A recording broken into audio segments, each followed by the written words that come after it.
So now you have enabled your sleep mode on your Facebook. Hi, this is Visi Pro 3 channel. In today's video, I will show you how to enable sleep mode on Facebook. It's very simple. If you want to enable your sleep mode on Facebook, of course, first you can open your Facebook.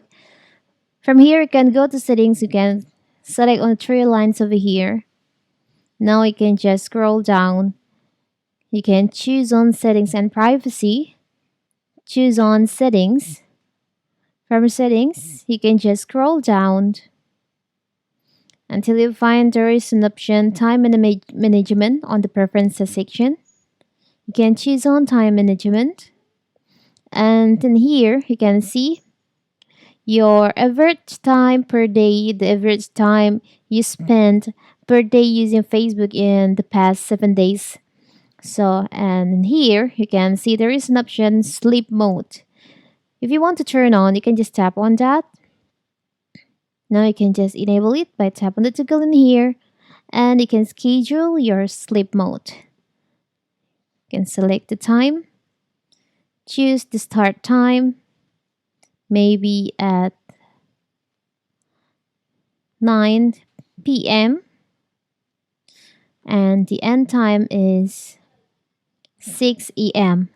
Select on set. You can choose the days also. If you want to set the sleep mode for every day, you can checklist on every day in here.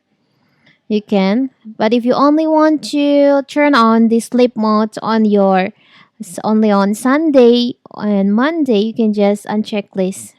But for example, I will just enable for every day. Don't forget to tap on save. So now you have enabled your sleep mode on your Facebook. It's very simple, right? So after 9 p.m., the time that you set on your Facebook will remind you that it's time to sleep, for you to sleep. It's very simple, right? So that is how to turn on sleep mode on Facebook. Don't forget to like and subscribe and turn on the notification to keep you updated about this channel. Thank you and see you.